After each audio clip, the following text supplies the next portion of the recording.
नमस्कार मित्रों, मैं डॉक्टर जयनाथ योगाचार्य। जैसा कि हम डायबिटीज की सीरीज पर आप आज जो वीडियो प्रस्तुत कर रहे हैं, हमारा मूल उद्देश्य है कि डाइट से और योगा से किस तरह से अगर तुम थोड़ा भी इस पथ पर आगे बढ़े तो कैसे हमारी लाइफ में इसका प्रभाव पड़ता है।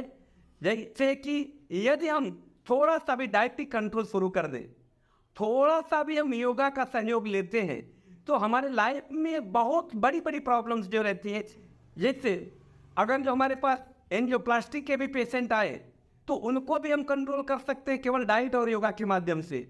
डायबिटीज तो बहुत इजीली कंट्रोल होता है। आज इसके लिए हमारे पास हमारे बहुत पुराने मित्र और पार्टिसिपेंट प्रकाश जैन साहब हैं, जिनको कि आज से 8 साल पहले हार्ट की कंडीशन को देखते हुए एंजियोप्लास्टी का सलाह दिया था। लेकिन आपने किस तरह से योगा और डाइट के माध्यम से आपने आपको कार्डियक प्रॉब्लम से बाहर निकालते एंजियोप्लास्टी को अवॉइड किया है और डायबिटीज को कंट्रोल किया है। आइए हम आपकी बात आपकी जुबानी सुनते हैं। प्रकाश जैन साहब, आइए आपने किस तरह से अपने इस समस्या से अपने आप को बाहर निकाला है, हमारे दर्शकों को इसका आप राय दीजिए कि आपने क्या क्या किया है।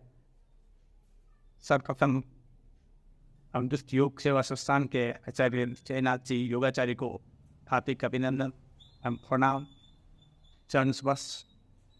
सबसे पहले तो मेरा हार्ट का जो प्रॉब्लम हुआ था उस समय 99% ब्लॉकेज बताया था, एंजियोग्राफी कराया था। तो फिर उसमें डॉक्टर साहब बोले कि इसमें आपको तो ऑपरेशन कल करना ही पड़ेगा और इसमें आपको ये आज इंजेक्शन आधा लगा दिया, आधा कल लगेगा, आपको ऑपरेशन की तैयारी। मैंने डॉक्टर साहब से बोला, डॉक्टर साहब पैसे का इंतजाम तो किया ही नहीं, आप कैसे ऑपरेशन करेंगे। तो वहाँ से जैसे तैसे करके फिर हमने छुट्टी ले लिया और फिर हमने आचोले तालाब पर डॉक्टर साहब से मिलना हुआ और वहाँ पर योगा करना चालू किया और वहाँ पर बहुत सारे खाद्य सन का भी हमने ध्यान रखा और धीरे धीरे हमारा ये स्थान पर में क्लियर हो गया। फिर उसके बाद में हम लगातार योगा तो करते ही रहे। फिर उसके बाद में एक बार हमारे को डायबिटीज़ का प्रॉब्लम हुआ था। तो उस डायबिटीज़ के अंदर हमको जो प्रॉब्लम हुआ था, डॉक्टर साहब के निर्देशानुसार पहले तो हम इसमें एडमिट भी हुआ 4 दिन के लिए। तो एडमिट हुआ तो वहाँ पर कंट्रोल हो गया, डायबिटीज़ कंट्रोल तो हो गया, पर मेडिसिन वो चालू हो गया, डायबिटीज मतलब शुगर का मेडिसिन चालू हो गया था। वो 2 साल तक मेडिसिन लेता ही रहा। फिर एक दिन डॉक्टर साहब का मैंने वीडियो देखा, तो उस वीडियो में डाइट प्लान के बारे में बताया गया था। मैं बोला एक तो डाइट सिस्टम तो पूरा हमारे पूरा जैन सिस्टम से जुड़ा हुआ है, तो हम क्यों नहीं इसको मतलब चाहे धर्म की दृष्टि से देखो, चाहे डॉक्टर साहब का निर्देशन देखो, उस हिसाब से हमने उसको उपयोग किया और उसके ऊपर अमल करना चालू कर दिया। तो हमने हमारे आचार्य से हमने मतलब लाइफ टाइम के लिए हमने रात्रि भोजन का त्याग कर लिया उसके लिए, और उसके लिए पूरा जमीकंद का त्याग कर लिया, जो कि बहुत सारे जो जमीकंद ऐसे हैं जिनसे शुगर बनता भी है। तो वो सब सर वो हमारे सिस्टम में उसमें हट गए, वो हमारा पूरा खाने का हमने त्याग कर दिया उसके लिए। तो उससे धीरे धीरे हमारा कंट्रोल वहाँ चालू हो गया। फिर हमने खाना का जो कंट्रोल किया था, रात्रि में भोजन बंद कर दिया। फिर खाने का डाइट में जब 4 रोटी खाता था, 4 रोटी की जगह उसको 2 रोटी किया, 2 रोटी के साथ में सलाद चालू किया। डॉक्टर साहब ने जिसे बताया था कि ऐसा करना है, तो फिर हमने सलाद चालू कर दिया। तो इससे धीरे धीरे कंट्रोल होते होते 1 महीने में मैंने मेडिसिन बंद करके भी देखा, वो लोग बंद करते थे क्या होता है इसका ट्राई करना चालू किया। तो मेरे पास मशीन भी था शुगर चेक करने का, तो मैं चेक करता रहता था। तो धीरे धीरे जब कल का जो रिपोर्ट था कल मेरा उपवास भी था, वो मतलब निर्जला उपवास जो 24 घंटा तक मुंह में पानी तक नहीं डालने का, वो हर शनिवार को मैं उपवास करता हूँ चतुर्मास में 5 महीने तक। तो उसमें मैंने कल का जो ट्राई किया था उसमें चेक किया, उसमें 125 शुगर बता रहा था, जो कि 1 महीने से मैंने टेबलेट भी बंद कर दिया था। तो इससे मैं बहुत सारा फ़ायदा मिला है और आगे के लिए हम ये लगातार मेरा तो ये रिसर्च चालू ही रहेगा इस डायबिटीज़ के विषय में, और दूसरों भी यदि ऐसा अनुसरण करेंगे तो बहुत सारा फ़ायदा हो सकता है।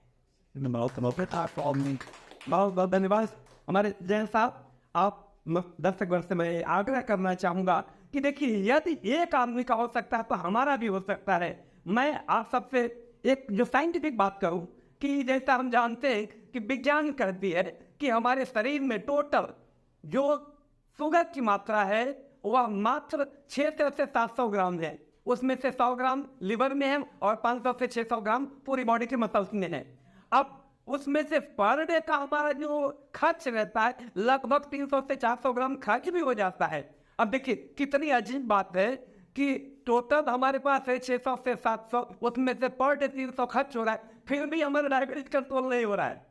अर्थात हमारे पास जो है और जितना खर्च है उससे ज़्यादा हम लोग ले रहे हैं। अब यहाँ पर प्रॉब्लम ये आती है कि हमको ये बता, हम ये समझते हैं कि हम शक्कर खाते नहीं, हम गुड़ खाते नहीं, हम शहद खाते नहीं, हम चाय बिना शक्कर के पीते हैं, फिर हमारे पास आप शक्कर तो हम ले जाए, हमारा डायबिटीज कंट्रोल तो नहीं हो रहा है। मित्रों, जो सबसे बड़ी बात है, महत्वपूर्ण बात है, वो ये है कि हमारा जितने भी अन्न हमारे पास है, जैसे अभी जैसे आपने बात जमीकंद में सूरज जिसको बोलते हैं जमीकंद, आलू, ये सब ऐसे है कि इसमें बहुत ज्यादा मात्रा में कार्बोहाइड्रेट पाया जाता है।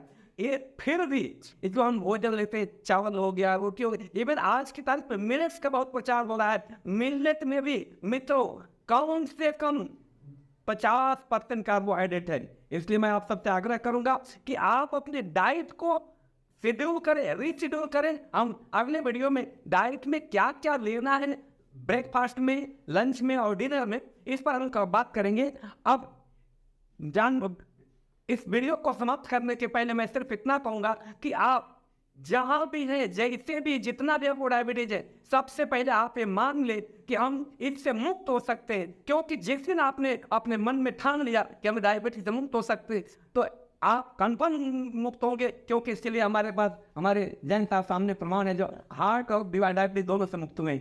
चलिए, और बहुत धन्यवाद जय साहब जो हमारे दर्शकों को आपने मार्गदर्शन दिया। इसी के साथ आज की वीडियो को इसको मैं समाप्त करता हूँ। जय हिंद, जय